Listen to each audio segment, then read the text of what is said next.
ইরানের অপ্রতিরোধ্য ক্ষেপণাস্ত্রে ইসরায়েল তছনছ হয়ে যাচ্ছে।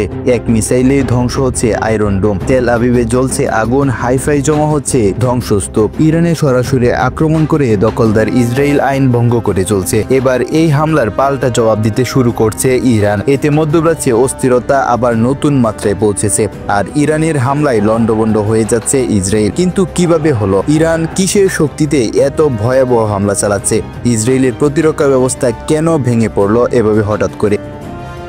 ইরানের আইআরজিসি ইসরায়েলে নজিরবিহীন হামলা চালাচ্ছে।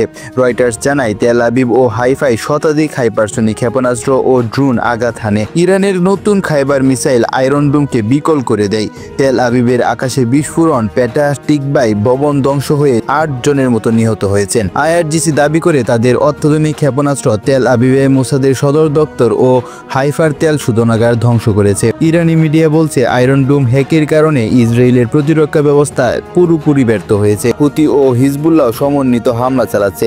টাইমস অব ইসরায়েল জানায়, ইসরায়েলের একের পর এক সাইরেন বাজছে, জনগণ বাংকারে আশ্রয় নিচ্ছে। কিন্তু কি এমন হলো যে তাদের এত শক্তিশালী আয়রন ডোম এভাবে বিকল হয়ে গেল? ইরানের হাইপারসনিক ক্ষেপণাস্ত্র আয়রন ডোমের রাডার ফাঁকি দিয়েছে বলে দাবি করছে ফার্স্ট নিউজ। ইসরায়েলি সেনাবাহিনী বলছে 150টির বেশি ক্ষেপণাস্ত্র নিক্ষেপ করা হলেও বেশিরভাগ প্রতিহত করা হয়েছে। তবে হারেতজ জানায়, কিছু মিসাইল সামরিক ঘাঁটি ও ডিমুনা পারমাণবিক কেন্দ্রে আঘাত করেছে। অবশেষে আইডিএফ স্বীকার করতে বাধ্য হয়েছে যে তাদের বিশাল পরিমাণ ক্ষয়ক্ষতি হয়েছে। আবার ইসরায়েলি মিডিয়া জানায়, নেতানিয়াহু ও প্রতিরক্ষা মন্ত্রী ইয়োব গ্যালেট জেরুজালেমের বাংকারে আশ্রয় নিয়েছেন। নেতানিয়াহু এক ভিডিও বার্তায় বলেন, ইরানের সর্বোচ্চ নেতা আয়াতুল্লাহ খামেনিকে হত্যা করায় এই সংঘাত শেষ করতে পারে। ইরানের প্রেসিডেন্ট মাসুদ পেজেশকিয়ান বলেন, ইসরায়েলের আগ্রাসনের জবাব তীব্রভাবে দেওয়া হবে। এই সংঘাত তৃতীয় বিশ্বযুদ্ধের দিকে বিশ্বকে ধাবিত করতে পারে। ইরানের এই ভয়ঙ্কর হামলা কি ইসরায়েলের পতন ডেকে আনবে? নেতানিয়াহু কি এত ভয়ঙ্কর হামলার পরেও টিকে থাকতে পারবে?